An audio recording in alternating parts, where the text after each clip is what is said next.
I'm Zahir, Kelvin Abdullah, and this is Nightline. The top stories. Malaysia secures potential 8 billion ringgit in trade with official visit to India.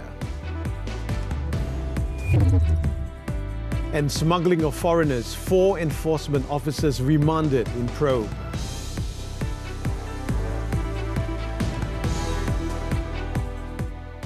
Malaysia has obtained potential trade worth 8 billion ringgit in the palm oil and palm oil-based product, chemicals and chemical product, oil and gas, as well as aircraft spare part sectors. Prime Minister Datuk Seri Anwar Ibrahim said that the country also secured investment commitments totaling 4.5 billion ringgit from various sectors and companies in the South Asian nation. Sehingga Mac 2024, pelaburan melibatkan 168 projek 4.5 bilion ringgit dan memberikan peluang pekerjaan kepada lebih 16,000 orang. Anwar told this to the Malaysian media at the end of his 3-day official visit to India on Wednesday. He added that a progress report on the trade and investment proposals will be prepared within 3 months. Dengan cara sedemikian, kita boleh yakinkan bukan sahaja Malaysia, yang penting rakyat kita, dan juga kerjasama dengan India bahawa hubungan dua hala dan laporan-laporan ini harus mendatangkan hasil yang boleh memberi manfaat secara langsung kepada rakyat. Anwar stated that both he and his Indian counterpart, Narendra Modi, have also agreed to boost comprehensive partnership in all areas, including digital, tourism, education, research and culture.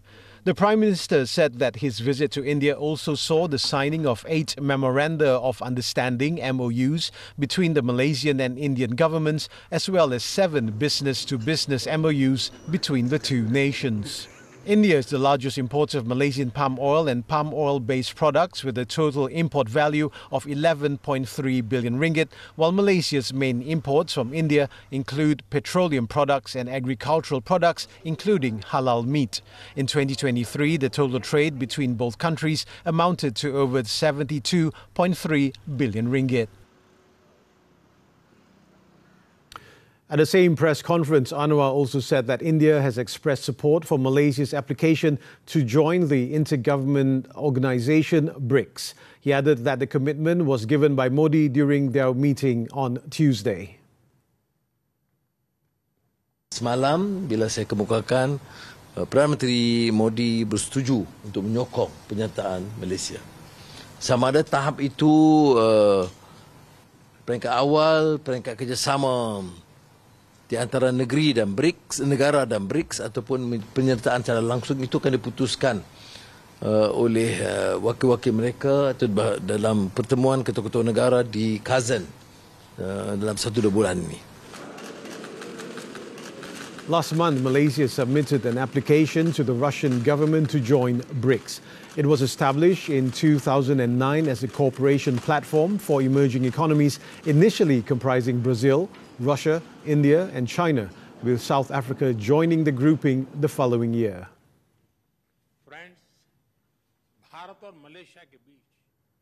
Meanwhile, the final day of Anwar's official visit to India was packed with meetings with political figures, religious leaders and industry captains. Among those Anwar met were J.P. Nadda, President of India's ruling BJP, and Rahul Gandhi, the leader of India's opposition and the Indian National Congress Party.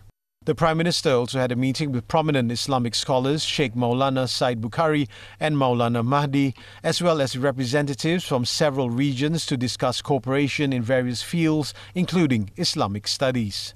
Anwar also held separate bilateral meetings with representatives from 3 Indian companies, Imami Agrotech Limited, HCL Tech and Tata Consultancy Services, that are interested in investing in Malaysia. This was followed by a roundtable discussion with approximately 40 of India's industry captains.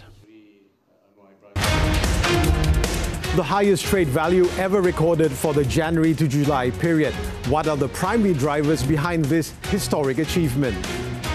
And what does it mean for the future of Malaysia's economy and its effect on investor sentiment? Money Matters with Institute Masa Depan Malaysia fellow Dr. Shankaran Nambia this Saturday at 5 p.m. on TV3 and stream on Tonton.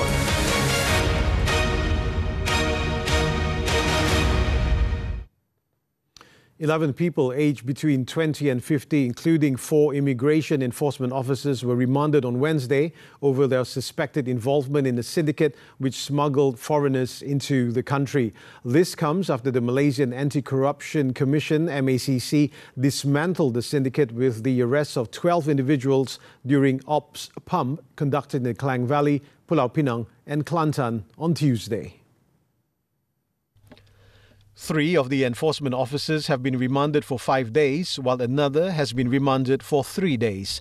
Aside from them, 4 company owners comprising 2 men and 2 women have been remanded between 4 and 5 days. 2 others, a man and a woman, believed to be representatives of the syndicate, were remanded for 5 days, while another man, a company manager, was remanded for 4 days. The syndicate is believed to have colluded with several agency enforcement officers who arranged special counters for certain groups of foreigners arriving by flights over several years. The special counters allowed foreigners to enter the country without going through the standard inspection procedures. The MACC also seized several passports belonging to Pakistani and Indonesian nationals, 13 mobile phones, jewellery, gold and cash amounting to over 40,000 ringgit. Earlier, MACC Chief Commissioner Tan Sri Azambaki said the syndicate is believed to have profited by millions of ringgit, with investigations revealing an inflow of over 4 million ringgit from 2022 to 2024. These funds are believed to be payments for facilitating the illegal entries, some of which were distributed to the enforcement officers involved. The Domestic Trade and Cost of Living Ministry, KPDN, has busted the subsidised cooking oil misappropriation syndicate through a series of operations known as Ops Series 3.0, with cooking oil subsidy leaks estimated to be worth 20 million ringgit. Its Enforcement Director General, Dato' Azman Adam, said that the irregularities were linked to 3 subsidised cooking oil packaging companies in Perak, as well as wholesale companies in Johor and Selangor. Ketiga-tiga syarikat ini sebenarnya memperolehi kemudahan dan juga kelulusan untuk membungkus minyak masak ni berjumlah 550 metrik tan sebulan. Tetapi apabila dia diselewengkan, dia telah menyebabkan gangguan bekalan di kawasan tersebut. Azman added that the 3 packaging companies were supposed to distribute the cooking oil to the registered retailers. However, they conspired to distribute only a small portion of the subsidized cooking oil, diverting the rest to the wholesale companies. These companies then bottled the oil and sold it at market price for higher profits. Following this, 2 local men, aged 20 and 30, have been arrested during a coordinated raid on August 9th. Authorities also seized business documents including purchase and sales invoices, cooking oil subsidy claim documents and 163,000 ringgit in cash, as well as various equipment and vehicles. The ministry has also suspended the quotas of the 3 packaging companies involved to immediately stop the leakage. Police investigation into the shooting incident on Tuesday at Bandar Sunway, Selangor that caused the death of an African national believed to be a member of a robbery gang also covers the flow of approximately 8 million ringgit stolen by the gang, including where the money was channeled to and how it was used. Bukit Aman Criminal Investigation Department Director Datuk Sri Muhammad Shuhaili Muhammad Zain said so far they are unable to determine yet if the money was repatriated to their home country. It's been a while, and for them to survive in Malaysia, itu yang kita nak tahu. Macam mana, ada kerja lain ke diorang ni? Adakah diorang ni have a professional work in order to sustain life? He added that efforts to track down the remaining 10 members of the gang were ongoing. In the 6:50 p.m. incident on Tuesday, an African national believed to be a member of a robbery gang was killed following a shootout with police in Bandar Sunway. Investigation revealed that the gang had been active since 2018 and are linked to 45 cases with losses amounting to about 8 million ringgit. The group's modus operandi involves contacting victims through social media, offering transactions such as selling jewelry or exchanging foreign currency.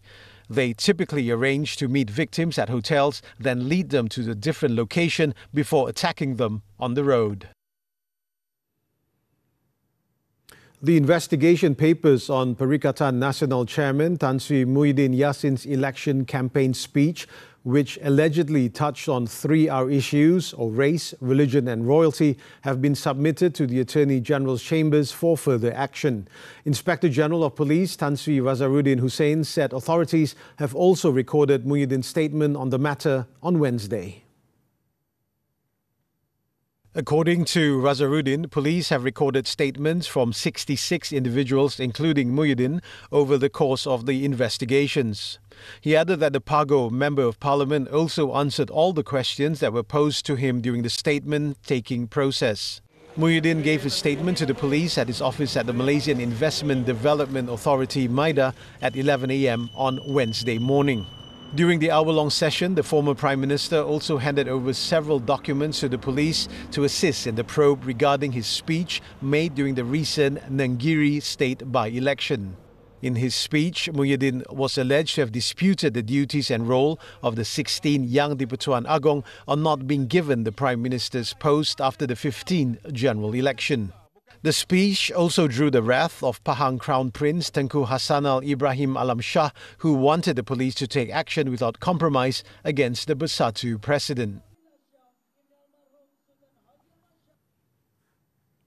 The Royal Malaysia Police (PDRM) is reviewing the investigation papers on Teo Beng Hok's case while seeking views and advice from the Attorney General's Chambers (AGC) for further action. Bukit Aman Criminal Investigation Department (CID) Director Datuk Sri Muhammad Shuhaili Muhammad Zain said police have received the investigation papers for this case from the AGC and are gathering further information. Kerana semua sedia maklum, bukan saja benda itu telah disiasat dalam konteks jenayah, tetapi juga telah melalui RCI, Royal Commission of Inquiry, right? So kita menunggu nasihat seterusnya lah. Shuhaili said this at a media conference after officiating the Behavioural Science course at Maktab PDRM Cheras on Wednesday. Early this month, Prime Minister Datuk Sri Anwar Ibrahim said that the government has agreed for the police to reopen the investigation into Teo's death. He also assured a transparent and fair probe without any interference from other parties, while also considering the views of the Court of Appeal regarding the case delivered on September 5th, 2014. Teo, who was a special officer to the then Selangor State Executive Council member Ian Yong Hian Wah, was found dead on July 16, 2009 on the 5th floor of Plaza Masalam in Shah Alam, Selangor, after providing his statement at the Malaysian Anti-Corruption Commission MACC office on the 14th floor. Dozens killed as bus carrying Pakistan pilgrims crashes in Iran. News from the foreign front when we return.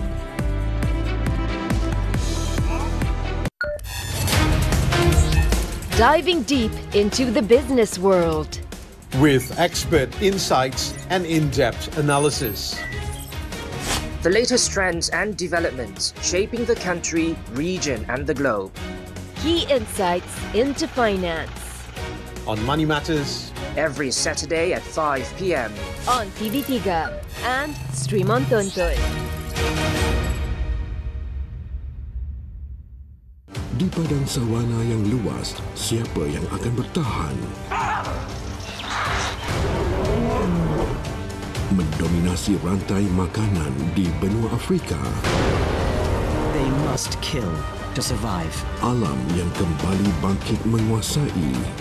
After the wildfires. Saksikan keajaiban alam setiap Rabu dan Khamis 5 petang di TV3 dan stream sekarang melalui Tonton. Kekal Cakna, kekal sihat. Hello Doktor merungkai pelbagai persoalan kesihatan anda. Penyakit kronik, pemakanan, kesihatan mental, semuanya demi kesejahteraan anda. Setiap minggu bersama tenaga pakar kesihatan terbaik Malaysia, segalanya terjawab dalam Hello Doktor setiap Ahad 5.30 petang di TV3 dan stream juga melalui Tonton. The News Broadcasting Council of Thailand and the Thai Broadcast Journalists Association on Wednesday asked a House Speaker for an ethics inquiry into a former army chief and veteran politician's action in slapping a female reporter. The incident occurred on Friday and saw the leader of the Palang Pracharath Party, Pravit Wongsuwon, striking a local reporter on the head after she asked him a question regarding Thailand's new Prime Minister. BBC reported that according to a party spokesperson, Pravit claimed it was a light-hearted gesture and said he was teasing her as someone who he is close to, as the two were familiar with each other. However, the incident has drawn widespread condemnation, with local television broadcaster Thai PBS now demanding that Pravit take responsibility for what they describe as an attempt to intimidate a reporter. Thailand's Disease Control Department on Wednesday said that Bangkok may have its first case of the new, more transmissible strain of Mpox. Its Director General said the patient was a 66-year-old European man who had a residence in Thailand and worked in Africa where the disease was spreading. He noted that the man had arrived in Thailand from Thailand on August 14 and was diagnosed with Mpox the following day. It was reported that the patient has been quarantined and had undergone a test to determine whether the case was a clade 1 variant, with the results expected by Friday. Authorities are also monitoring 43 people in the country who may have come into contact with the patient to prevent the spread. Thailand has detected 800 cases of Mpox clade 2 since 2022, however has not yet detected a case of the clade 1 or clade 1b variants.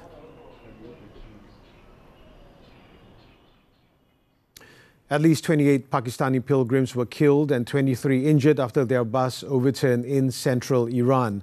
A total of 53 passengers were on board when the bus crashed on Tuesday en route to the holy city of Karbala in Iraq for the Arba'in pilgrimage. Of those that were injured, 6 have been discharged while 7 others remain in critical condition. The bus caught fire after crashing in front of Dashil Taf checkpoint in Iran, around 681 kilometers south of the capital, Tehran.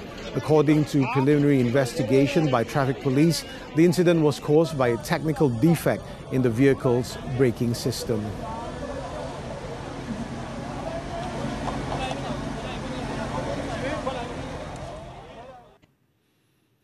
At least 3 staff members have been killed on Wednesday in a shooting at a school in the northwest of Bosnia and Herzegovina. According to officials, among those killed were the principal, secretary and a teacher at the Sangsi Most High School Center. The shooting took place at 10:15 a.m. local time. It was reported that authorities said an employee was involved in the shooting and had an alleged dispute with the school management. The suspect used an automatic rifle to kill the employees before trying to kill himself. The wounded man, however, was reported to be in serious condition and was taken to hospital. Police are yet to provide a motive for the attack.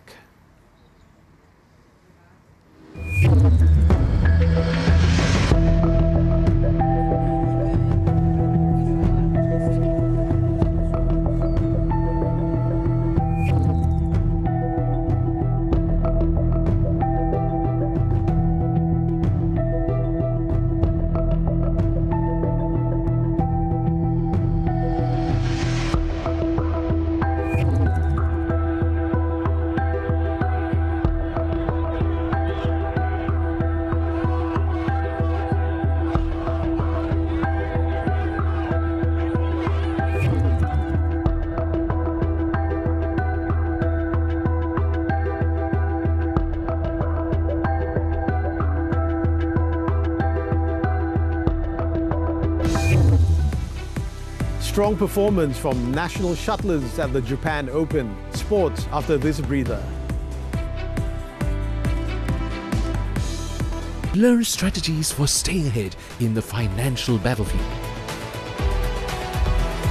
Your key insights into finance, money matters every Saturday 5 p.m. only on TV3 and stream now on Tonton. Pasca Olimpik 2024, pencapaian dan hala tuju atlet Malaysia menjelang Tamasya Sukan Olimpik Los Angeles 2028. Rawatan menggunakan ulat sampah dan lintah untuk membantu proses penyembuhan. Fakta atau mitos? Nas, ada pasang bendera Malaysia kat kereta? Pasti ada. Macam itulah yang kita nak ya. Itulah semangat kemerdekaan. Kamera sistem pengawasan keselamatan automatik atau AWAS untuk menjaga keselamatan di jalan raya. Dan kos kelahiran anak dalam segmen Soal Wang. MHI Isnin hingga Jumaat di TV3. Juga stream melalui Tonton. Mira nak kongsikan sedikit panduan keselamatan anak ketika di luar rumah. Pastikan keadaan sekeliling, pantau pergerakan anak dan jangan biarkan mereka berkeliaran jauh daripada anda. Elakkan pemakaian barang kemas yang berlebihan. Yang terakhir, boleh bawa whistle bersama. Jerit sekuat hati atau tiup whistle untuk menarik perhatian orang sekeliling sekiranya diganggu atau merasa terancam. Dapatkan pelbagai informasi bermanfaat bersama Nona setiap Ahad jam 2 petang di TV3. We're back with sports. Badminton, the 2024 Japan Open. It was a good day for Malaysia after most of the national shuttlers delivered outstanding performances, advancing to the next round in their respective events on Wednesday. Wednesday's match saw Olympians Pearly Tan and Tina fighting hard to check into the second round of the women's doubles. The world number 10 got off to a rough start but took time to steady the ship before winning 21-17, 22-24, 21-11 against Hu Lingfang, Zheng Yuche of Taiwan in the opening round. They will face Julie Finn Ibsen, Mai Sorrow of Denmark next to progress to the quarter-finals. In the men's doubles, both Man Wei Chong, T Kai Woon and independent shuttlers Ong Yu Sin, Teo Yi Yi advanced to the next round after winning their opening matches. Seasoned campaigners Yu Sin, Yi Yi notched their first match win in 6 months, dispatching Denmark's Daniel Lundgaard, Mats Vestergaard 21-14, 21-13 to book their slots in the second round. Yu Sin Yi Yi will play compatriots Wai Chong Kai Woon for a place in the quarterfinals on Thursday. Earlier, Wai Chong Kai Woon, fresh from their runners-up finish at June's Indonesia Open Super 1000, dominated their match against Taiwan's Lin Bingwei, Su Qingheng 21-10, 21-7. Meanwhile, mixed doubles pair Cheng Tangji, To Yiwei stayed solid in their first game to beat Taiwan's Liu Kuang Heng, Zheng Yuche 21-19, 21-14. The duo, who surprised everyone to reach the quarterfinals in their first Olympics in Paris, will play Mats Vestergaard, Christine Busch of Denmark, and on paper should win. In the men's singles, Leong Junhao has set up a match against local star Kodai Naraoka in the second round after disposing of another homester, Takuma Obayashi of Japan 21-15, 21-17.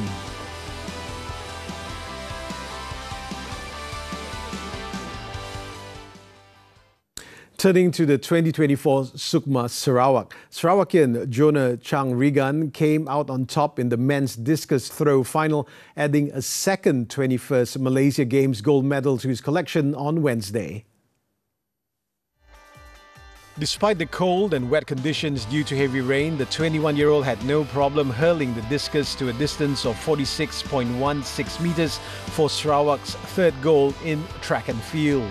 Logi Sembilan's Rias William Ling Eng Meng won the silver. Rizat Azri Che Radzi from Perlis claimed the bronze. In the swimming event, Selangor's Andrew Goh betted his own national record in the men's 50-meter breaststroke final. The 20-year-old clocked 28.03 seconds in Heat 3 to improve his previous mark of 28.10 seconds set at the 2023 Malaysia Open. Isabel Chi Yi of the Federal Territories was also in Games record, breaking mood when she clocked 32.83 seconds in the women's 50-meter breaststroke heats to claim gold and improve on Christina Lowe's 33.29 seconds set at the 2016 edition.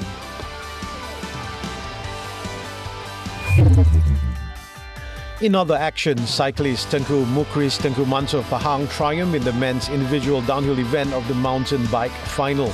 The 19-year-old demonstrated impressive speed, crossing the finish line with a time of 1 minute 48.133 seconds to secure Pahang's first gold medal in cycling for this edition. In the diving action, the Federal Territories broke Sarawak's dominance in the event, winning the men's 3-meter synchronized springboard final. The duo of Noor Qayyum Nazmi Nazim and Rui Ji Yong secured the Federal Territories' first gold medal in the event with a total score of 346.05 points. Noor Qayyum returned to the pool an hour later to claim his second goal of the day in the men's individual 1-meter springboard by posting 335.35 points. Earlier, Sarawak Sukma debutant Nurul Farisha Alia Effendi delivered a stunning performance in the women's 10-meter platform final. 15-year-old Farisha edged 2023 SEA Games gold medalist Lee Yet King of Federal Territories by 0.80 points to claim gold with a total of 241.90.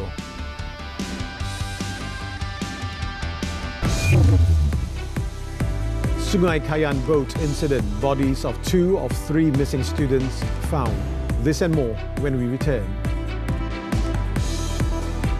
Exploring an exciting new financial potential. Your key insights into finance. Money Matters every Saturday 5 p.m. only on TV3 and stream now on Tonton. Apabila datang, ia boleh mengambil alih kesemuanya tubuh, minda dan hidup anda. Stres bukan sekadar tekanan perasaan tetapi boleh mengancam kesihatan secara keseluruhan. Kenalilah tanda-tanda stres sejak awal dan bincang mengenainya secara terbuka.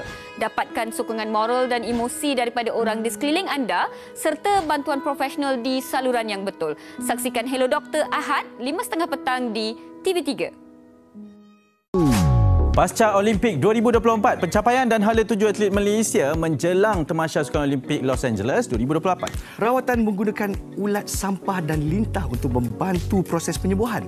Fakta atau mitos? Nas, ada pasang bendera Malaysia kat kereta? Pasti ada. Macam itulah yang kita nak ya. Itulah semangat kemerdekaan. Kamera sistem pengawasan keselamatan automatik atau AWAS untuk menjaga keselamatan di jalan raya. Dan kos kelahiran anak dalam segmen Soal Wang. MHI Isnin hingga Jumaat di TV3. Juga stream melalui Tonton.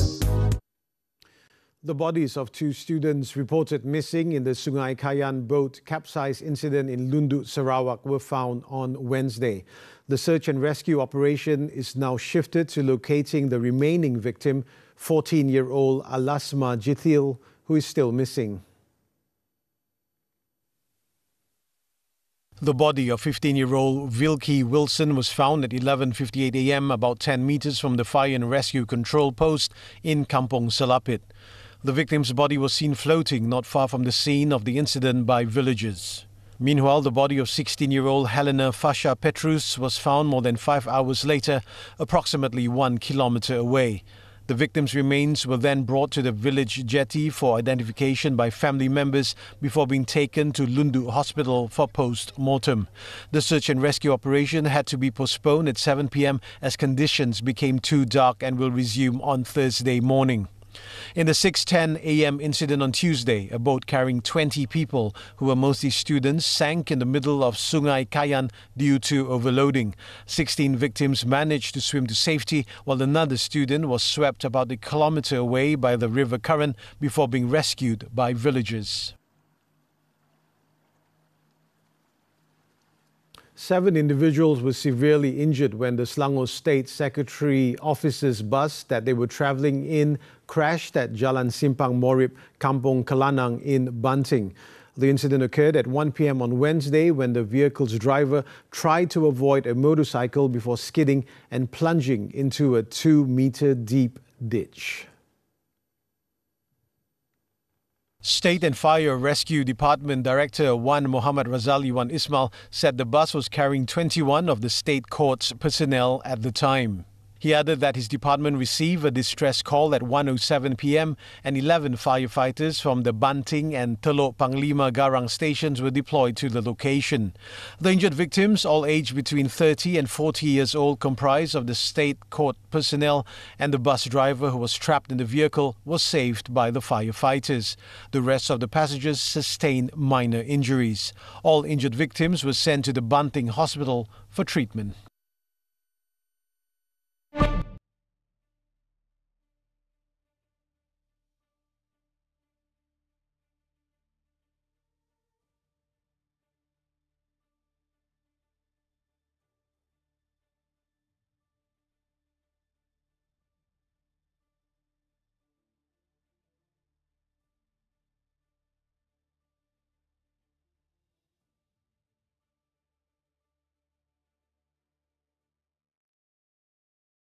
As Nightline draws to a close this time around, let's take a look at an exhibition looking at the evolution of Formula One, which opens in London this week as the sport celebrates its 74th year. With that, I'm Zahir, Kelvin Abdullah. Thank you for tuning in and stay safe, Malaysia.